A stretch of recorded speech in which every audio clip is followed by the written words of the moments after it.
So hello friends, welcome back to the channel. उम्मीद है आप सब अच्छे हैं एंड नई चीज़ें सीख रहे हैं।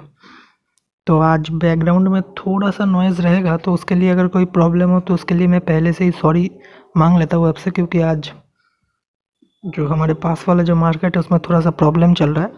तो इन सब बातों को जाने दीजिए, हम आते हैं हमारे पहले टॉपिक पे।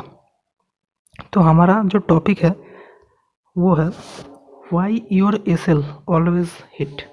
यानी कि आपका जो स्टॉप लॉस है, आप जब इंट्राडे ट्रेडिंग करते हैं, देखिए ये सिर्फ और सिर्फ इंट्राडे एंड बीटीएस टीएसटीबीटी के लिए ही है। ये कोई स्विंग ट्रेडिंग या फिर इन्वेस्टिंग के लिए मैं ये वीडियो नहीं बना रहा हूँ। तो जिन लोगों को लगता है कि वो स्विंग ट्रेड या फिर इन्वेस्टिंग में इसे यूज़ करेंगे तो वो वीडियो को छोड़ के जा सकते हैं। तो आपका स्टॉप लॉस हमेशा क्यों हिट होता है?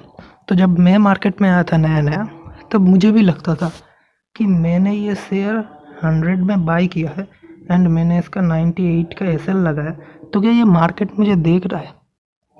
क्योंकि मेरा शेयर में जैसे ही 100 पे खरीदता हूँ, ये वहाँ से नीचे आता है एंड 98 में मेरा एसएल टच करके फिर मेरा टारगेट 105 या फिर 104 जो भी हो वॉटेवर उसे हिट करता है। तो मैं सोचता हूँ क्या ये मार्केट मतलब मुझे देख रहा है, ऐसा कुछ हो रहा है? मुझे लगता था कि कुछ फ्रॉड हो रहा है मेरे साथ, या फिर मुझे लगता था कि ब्रोकर्स चार्ट्स में गलत दिखा रहे हैं, मेरा इसे ले जा रहे हैं उन्हें, वो अपना पैसा कमा रहा है, ब्रोकरेज कमा रहा है।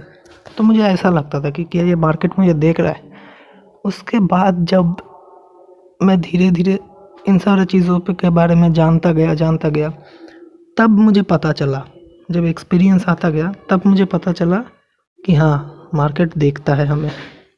अब ये बात सुन के कुछ लोग मुझसे एग्री नहीं करेंगे कि सर मार्केट कैसे देख सकता है। तो देखिए मैं बताता हूँ बेसिकली क्या होता है। आपने ये नाम तो सुना ही होगा, ऑपरेटर। जब भी हम मार्केट में लूज़ करते हैं, हम क्या बोलते हैं? मार्केट में ऑपरेटर आ गया था इसलिए हम लॉस कर गए। अरे ये शेयर आज तो इसके इसमें अच्छा न्यूज़ आया था, ये ऊपर जाने के बजाय नीचे क्यों आ गया? अरे स्टॉक ऑपरेटर्स आ गए, उसने पूरे स्टॉक को ऑपरेट कर लिया, मैनेज कर लिया, मैनिपुलेट कर लिया। तो ये जो स्टॉक ऑपरेटर्स होते हैं, यही होते हैं जो आपके स्टॉप लॉस देख रहे होते हैं। अब क्यों देख रहे होते हैं? क्योंकि जब एक नया नया ट्रेडर इंट्राडे ट्रेडिंग में या फिर स्टॉक मार्केट में आता है, वो क्या करता है? फॉर एग्जांपल वो 1 लाख रुपए लेकर आया है, वो ब्रोकर से कवर ऑर्डर या फिर ब्रैकेट ऑर्डर लेता है, जिससे वो 1 लाख के कैपिटल में 10 लाख का ट्रेडिंग कर सकता है। ठीक है, यही वो सबसे बड़ी गलती करता है, क्योंकि जैसे ही वो 10 लाख में कवर ऑर्डर या फिर ब्रैकेट ऑर्डर लगाता है, जो बड़े बड़े प्लेयर्स बैठे हैं उन सब का रीच हम सबसे बहुत ज़्यादा है, उन सब का नेटवर्क हम सबसे ज़्यादा है, उन सब का सिस्टम, उन सब का जो कोडिंग लैंग्वेज है, वो सब हम सबका कोडिंग लैंग्वेज से पावरफुल है। तो वो लोग क्या करते हैं? वो लोग एल्गो बेस्ड ट्रेडिंग करते हैं। अगर आप लोगों को नहीं पता कि एल्गो ट्रेडिंग क्या है, तो नीचे कमेंट कर सकते हैं, मैं इस पर भी एक वीडियो बनाऊंगा कि एल्गो ट्रेडिंग क्या है, कब आपको एल्गो ट्रेडिंग करना चाहिए। अभी आते हैं हमारे बेसिक टॉपिक पे। तो एल्गोस, देखिए आप फॉर एग्जांपल आप वीवैप इंडिकेटर यूज़ करते हैं, यहाँ पे वीवैप ने क्रॉस किया, आपने यहाँ पे एंट्री लिया, यहाँ पे आपने बाई किया एंड आपका एसएल इस कैंडल के लोएस्ट यहाँ पे है आपका एसएल। तो जैसे आपको ये वाला टेक्निकल एनालिसिस आता है, वैसे ही मार्केट में ऐसे बहुत सारे लोग हैं जिनको टेक्निकल एनालिसिस आता है। मार्केट में ऐसे बहुत सारे लोग हैं जो सेम VWAP वीवैप वाला स्ट्रेटजी यूज़ करते हैं। वीवैप छोड़िए, फॉर एग्जांपल आप MACD यूज़ करते हैं, तो मार्केट में ऐसे बहुत सारे लोग हैं जो MACD यूज़ करते हैं, मार्केट में ऐसे बहुत सारे लोग हैं जो RSI यूज़ करते हैं, आप अकेले नहीं है। तो जब भी वीवैप के ऊपर फॉर एग्जांपल कोई शेयर जाता है, तो आप यहाँ पे इसको बाई कर लेते हैं एंड आप उसका एसएल उस कैंडल के नीचे लगाते हैं, या फिर वीवैप के नीचे जब भी कोई कैंडल क्लोज होता है तब लगाते हैं। तो जो स्ट्रॉन्ग एल्गोस होते हैं वो आपके इसी स्टॉप लॉस को यहाँ पे अगर आप अकेले लगाएंगे तो वो कैच नहीं कर पाएगा, लेकिन क्योंकि यहाँ पे बल्क में ऑर्डर आता है क्योंकि आपका टेक्निकल एनालिसिस और सबका टेक्निकल एनालिसिस अप्रॉक्सीमेटली सेम ही है। तो यहाँ पे उन स्टॉक ऑपरेटर्स को ये पता चल जाता है कि इस कैंडल पे यहाँ पे एसएल लगा हुआ है। अब मेरे या आपके 2 लॉट या फिर 10 लॉट खरीदने, जैसे मैं 10-15 लॉट खरीदता हूँ, सॉरी, जैसे हमारे खरीदने से तो कोई लॉट मतलब मार्केट ऊपर नीचे नहीं होगा। मेरा 2 लॉट, आपका 1 लॉट खरीदने से मार्केट ऊपर नहीं जाएगा। जो बड़ा पैसा मार्केट में लगेगा, जो बड़ा पैसा मतलब म्यूचुअल फंड्स, एफआईआई, डीआईआई, इन सब का पैसा जब मार्केट में लगेगा, बड़े बड़े प्लेयर्स जैसे राकेश झुनझुनवाला हो गए, राधा कृष्ण दमानी हो गए, इन सब के पास अंधा पैसा है। इनका पैसा मार्केट को मूवमेंट करता है। आप सोचते हैं कि बड़े प्लेयर्स, ये म्यूचुअल फंड्स बैठे हैं ये देखने के लिए कब आरएसआई का 30 का लेवल टच होता है? नहीं, बड़े प्लेयर्स चार्ट देखते नहीं है, बड़े प्लेयर्स चार्ट्स बनाते हैं। तो वो लोग, उनके जो एल्गो सिस्टम्स है, क्वांटम कंप्यूटर्स, सुपर कंप्यूटर्स, नाम तो सुना ही होगा आप लोगों ने, तो वो ये सिस्टम को पकड़ लेते हैं। एंड पकड़ लेते ही वो लोग जानबूझ के यहाँ पे सेलिंग ऑर्डर ब्रोकर्स के पास भेज देते हैं। और जैसे ही उनके पास तो अंधा पैसा है, उनका सेलिंग ऑर्डर बल्क में आता है, शेयर ऊपर जाने की बजाय नीचे आना स्टार्ट कर देता है एंड आपका एसएल हिट कर देता है। एंड आप जैसे ही एसएल हिट होता है, यहाँ पे आपका नहीं, बहुत सारे लोगों का एसएल इस कैंडल के नीचे लगा हुआ है। जैसे ही एसएल हिट होता है वैसे ही मार्केट फिर से ऊपर जाना चालू हो जाता है। एंड आप सोचते हो कि मार्केट, अरे मेरा नॉलेज कम है। आपका नॉलेज कम, आपका नॉलेज एक्सपीरियंस कम, सब कुछ ज़रूर है, क्योंकि अगर आपका एक्सपीरियंस होता तो आप यहाँ पे एसएल का भी लगाते ही नहीं। तो आपको अपना एसएल थोड़ा सा और नीचे लगाना पड़ेगा, क्योंकि मार्केट में ये एसएल लेके फिर ऊपर चला जाएगा। आपको पता है, मुझको पता है, बाकी प्लेयर्स को नहीं पता है। ठीक है, तो आप बोलेंगे कि सर इससे बचने का क्या तरीका है, तो मैं वही बताऊंगा कि बचने का क्या तरीका है। तो अब हम ये देखेंगे कि इससे हम कैसे बच सकते हैं, how to stay away from this kind of SL hunting, stop loss hunting से हम कैसे बच सकते हैं। ठीक है, तो एसएल हंटिंग से बचने का एक सिंपल, मैं एक बहुत ही अच्छा रास्ता आपको बता रहा हूँ।